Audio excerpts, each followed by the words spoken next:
everyone. I am Edsel M. Antolin. In this morning, we will going to tackle about the Module 5, which is the multicultural and global literacy. So what is multicultural literacy? So according to Banks 1996, multicultural literacy consists of skills and ability to identify the creators of knowledge and their interests. And then according to Bonnet 2008, multicultural literacy is to rebuild the assumption of knowledge, to view knowledge from diverse ethic and cultural perspective, and to use knowledge to guide action that will create a humane and just world. When we say global literacy, aims to address issues of globalization, racism, diversity, and social justice, and that is according to GUO 2014. And it requires awareness and action consistent with a broad understanding of humanity, the planet, and the impact of human decision on both. So it also aims to empower students with knowledge and take action to make positive impact in the world and their local community. And according to the Ontario Minister of Education 2015, a global citizen should possess the following characteristics. First, respect for human regardless of race, gender, religion, or political perspectives. Next, respect the diversity and various perspectives. Third, promote sustainable patterns to living, consumption, and production. And fourth, appreciate the natural world and demonstrate respect on the rights of all living things. Next, interconnecting multicultural and global literacy. So every classroom contains students of different races, religion, and cultural groups. According to GOO 2014, averred that students embrace diversity behaviors, cultural values, patterns of practice, and communication. Yet, they all share one commonality, which is their educational opportunity. So this is the OECD Global Competence Frameworks, or it stands for Organization, Economic Cooperation and Development. So global competency is a multi-dimensional capacity. Therefore, globally competent individuals can analyze and rationalize local, global, and intercultural issues, understand and appreciate different perspectives and worldwide. So also global competence refers to skills, values, and behaviors that preparing young people to thrive in a diverse, interconnected, and rapidly changing world. And it is the ability to become engaged citizens and collaborative problem solvers who are ready for the workplace. Next, the need of global competence. So the following are the reason why global competence is necessary. First, to live harmoniously and multicultural communities. Education for global competence can promote cultural awareness and purposeful interaction in increasingly diverse society. Second, to thrive in changing labor market. Education for global competence can boost employability through effective communication and appropriate behavior within diverse teams, using technology in assessing and connecting to the world. And that is according to British Council 2013. To use media platforms effectively and responsibly. Radically, transformation in digital technology have shaped young people's outlook on the world, their interaction with others, and their perception of themselves. Online networks, social media, and interactive technology give rise to new concept of learning wherein young people exercise to their freedom on what and how they learn. And that is according to Zuckerman 2014. Lastly, to support the Sustainable Development Goals, education for global competence can help from new generation who are about global issues and engage in social, political, and economic and environmental discussion. So next, we have the dimension of global competence, implication to education. Education for global competence is founded on the ideas of different models of global education, such as intercultural education, global citizenship education, and education for democratic citizenship, and that is according to UNESCO 2014. So, despite the differences in focus of scope, these models share a common goal of promoting students' understanding of the world and empowerment them to express their views and participate in society. So now let us dive into the dimension of this global competence. First, we have the first dimension. Examine issues of local, global, and cultural significance. So, this dimension refers to globally competent people's practices of effectively utilizing knowledge about world and critical reasoning and forming their own opinion about global issue.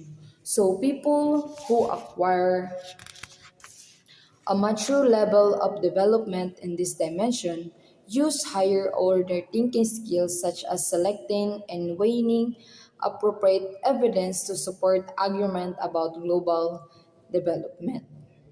Next, we have the second dimension, understand and appreciate the perspective and worldviews of others. So, this dimension highlights that globally competent people are willing and capable of considering others' people's perspective and behaviors from multiple viewpoints to examine their own assumption. The third dimension, engage in open, appropriate, and effective interaction across culture. So this dimension describes what globally competent individuals can do when they interact with people from different culture. Next and lastly, the fourth dimension, take action for collective well-being and sustainable development. So this dimension focus on young people's role as active and responsible members of society and refers to individual readiness to respond to a given local, global, or intercultural issues or situation. We have the curriculum for global competence, knowledge, skills, attitudes, and values. School can provide opportunities for students to explore complex global issues that they encounter through media and their own experience. The curriculum should focus on four knowledge domains. First, cultural and intercultural relation. Second, socio-economic development and interdependence. The third, environmental sustainability. And the fourth, global institution, conflicts, and human rights. So, this teaching for the domains should stress on difference and perspectives, questioning concepts and arguments.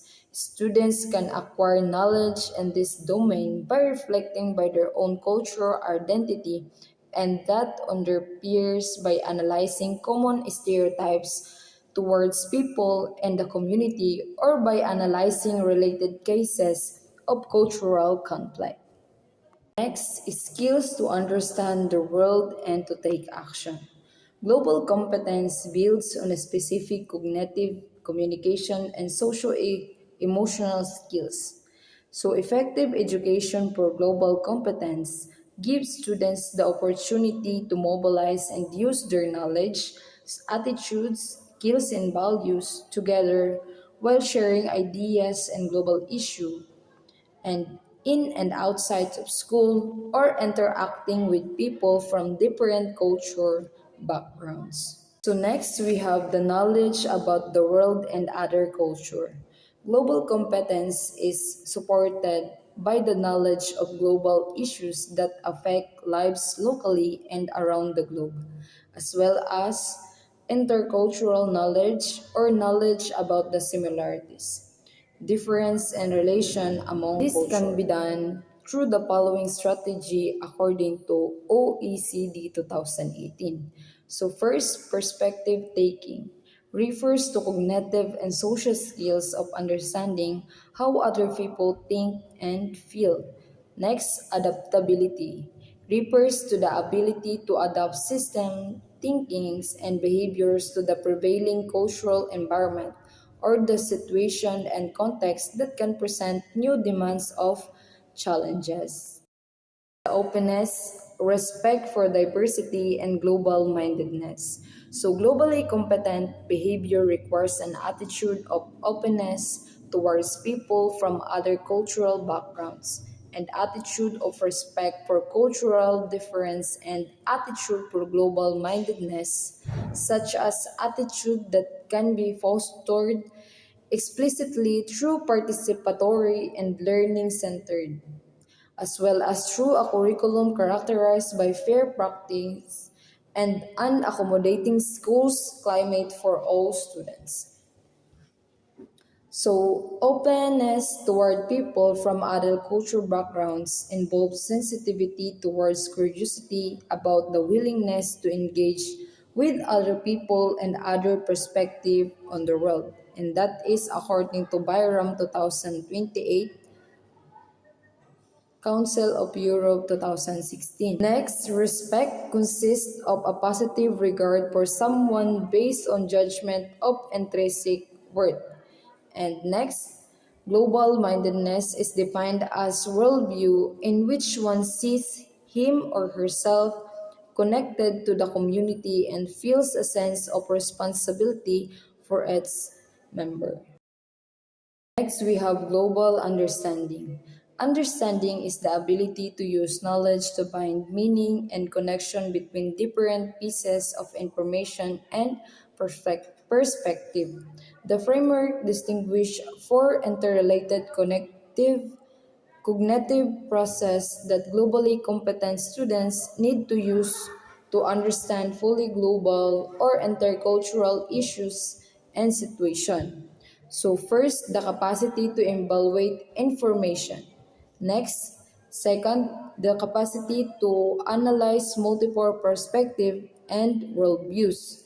And the third one, the capacity to understand differences in communication. And lastly, the capacity to evaluate action and consequences. So next, we have integrating global and intercultural issue in the curriculum.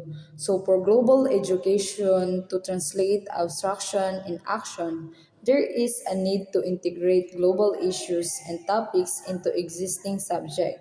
And that is according to Klein 2013 and UNESCO 2014.